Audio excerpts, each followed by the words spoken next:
What's up, everyone? So a lot of people think that Unicorn Gundam is broken, and I want to do a little quick video about that and talking about whether I think it is broken, which I do, and I'm gonna tell you why I think it's broken and what it allows you to do.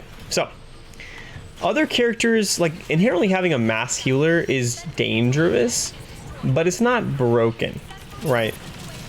It's that inherently in and of itself is not something that, like, I'm gonna tell you don't ever have it in your game just because it's unfixable, essentially, because it isn't. It just depends on the numbers, right? But this character is more than just a mass healer. It's a armor giver, and it can give over armor.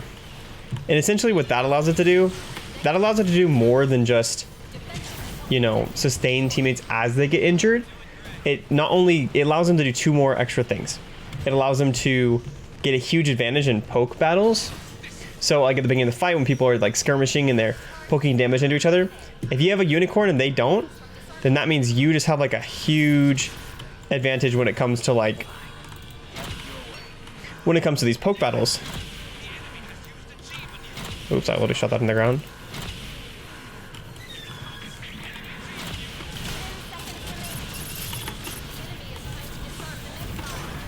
Dude, the range on that, man. That is just silly. But anyway, it allows you to poke at range. And poking at range, because the armor or the health that is getting taken away from you is not your actual HP, you can poke like for a more extended period of time.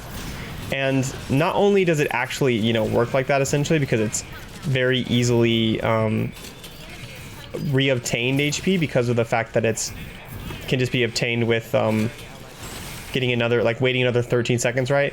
And putting the cooldown in again from Unicorn. But it allows you to poke more safely. Ooh, where are you at?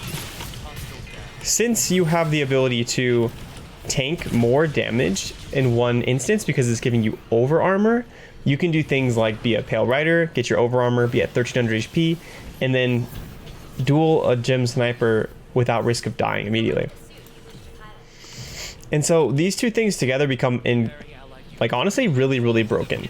Like, this character would still be very strong if it didn't have any over armor potential and all it had was had like a 300 armor heal in addition to its standard healing, because its standard healing is a lot still.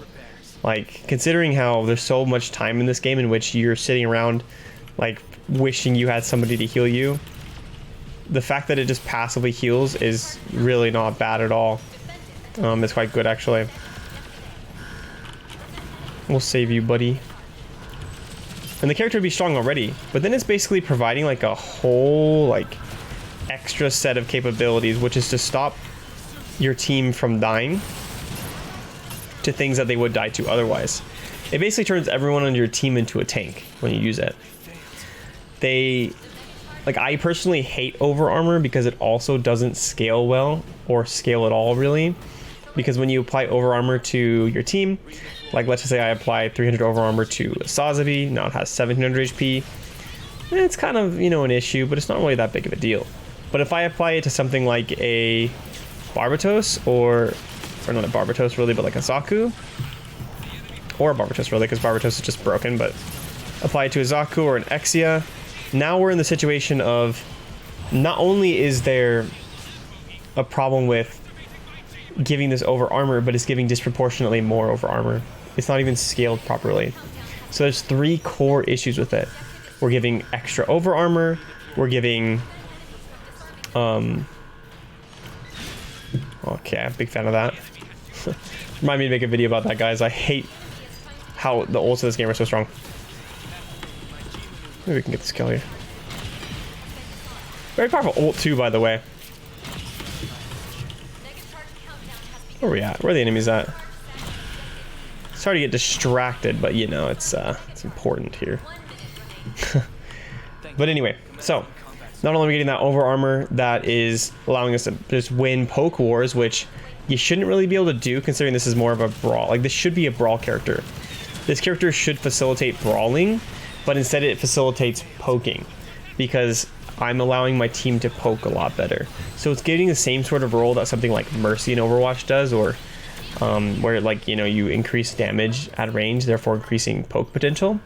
It's doing that. It's just making it so they can't die. It's disproportionately increasing the value of certain characters over other ones, which kind of tends to be a little bit difficult to balance. And by a little bit difficult, I mean like impossible. But yeah, get rolled, kid.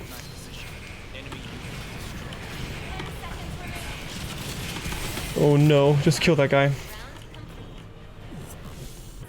So to crack it down into a little nutshell of exactly what Unicorn Gundam does that's wrong, is it gives everybody on your team a unfair advantage in a matchup, essentially. For some characters, it's a big deal, like Azaku versus Azaku, but something like maybe, I don't know, a Sazabi versus Sazabi, maybe not quite as big of a deal. I mean, even then, probably, yeah, because then you can't two-shot them anymore with a Tomahawk, because you can Tomahawk and two-shot normally. But, it's not like, you know, for example, just some regular healing does, because regular healing does give an unfair advantage too, and like, I can't res you, bro. Sorry to tell you that.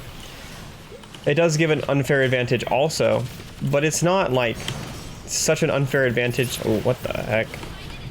It's not the kind of unfair advantage that's like unfair. It's just team coordination play type stuff. Why am I just getting overrun here? And so that's the problem, essentially, is really that it does just make things unfair. And because it's unfair, it shouldn't really be in the game.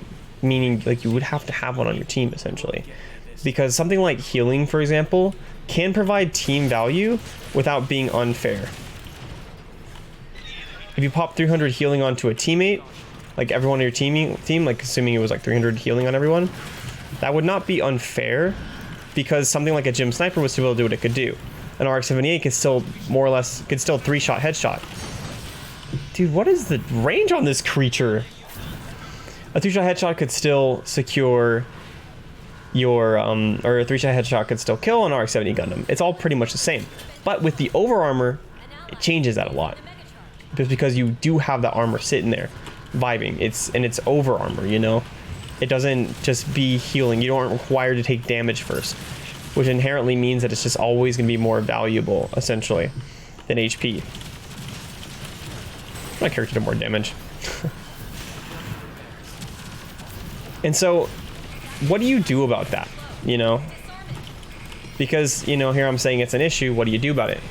Well, first off, there should be very limited or no over armor in this game. We don't want the game to, like, they've already scrapped so much about this sort of a game that allows you to have a lot of team coordination, a lot of synergies and things like that. They scrapped it because it's difficult when it comes to people actually playing it. It doesn't translate very well into people playing casual and ranked together, and so they scrapped it. For example, like in a perfect game, like a tank, for example, might not be able to do a lot against other characters, and their full job would be to, you know, basically facilitate kills and things like that, right? Something like that. Or you could have some very interesting based around cooldown trades or compositions that very much specify down into like very specific types of compositions and stuff like that. You could have all that kind of stuff, but they traded that for the ability to have like a simpler, more enjoyable game for the average person, essentially, with movement and increased damage and stuff like that. So less healing, less taking, more damage and more movement traded out for that. And so if we're gonna have a situation like that, which we do naturally, and that's what they did with the game, there's absolutely no reason for them to go on ahead and just like add that stuff all back with this character. You know? How far do I have to run from this guy? But you don't have to, like, you know, add it all back, right? Because you just sacrifice a lot to get rid of it. And if you're already going to sacrifice things to get rid of it, well, then don't get rid of it in the first place, you know? And then at that point, we might as well just be playing Overwatch. So with this sort of stuff, it just becomes like an unfair, awkward version of it where it's kind of worse.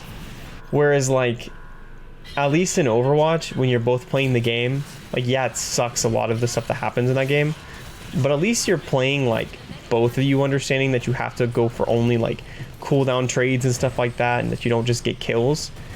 And that stuff's frustrating, but at least that's like, you know, the rule for both teams. But if you have like a unicorn on one team and not on the other team, then that changes.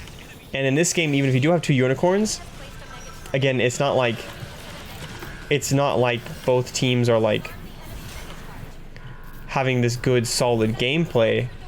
It's just that we have like a shooting FPS type game, but for some reason we've traded a lot of the coordination-y stuff out, but then put it back in.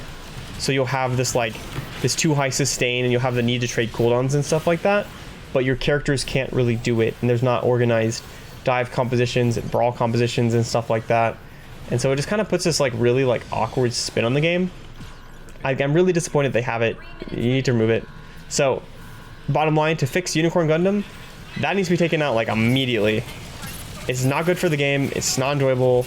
There doesn't need to be a bunch of sustain. They need to change it so it's just 300 healing for everyone around you. Like, even that would be insane, to be honest, because that's still like a bunch of healing. And so, like I said, even if they made it so it was 6 or just a standard 300 healing rather than over armor, it would still be really, really strong. Having that on a 13-second cooldown, healing into a core of teammates would be like, honestly, extremely good still. And potentially like arguable for nerfs. But that's the first thing we need to do, is just change it like that. Like, I'm down to keep this character having like fine primary fire. Its ultimate's excellent, and I'm not going to complain. Like, I know its ultimate's one of the ones I have like less complaints with, to be honest, than some other characters. But until like I wouldn't like, you know, ask for that to be changed. But the fact that it can overheal is just absolutely obscene. That absolutely needs to be taken out of the game. There's no reason to have it in the first place, and it's kind of going against like their full balance philosophy in the first place, which is kind of concerning to see that happen like that, considering, you know, like I said, they've been sacrificing so much for it.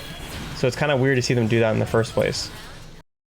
If you're looking for some more Gundam Evolution videos, then make sure to check out my mobile suit guides. I made one for all original to 14 mobile suits, and I did a Should You Main guide series also, covering the same mobile suits and talking about whether you should actually main them in Gundam Evolution or not.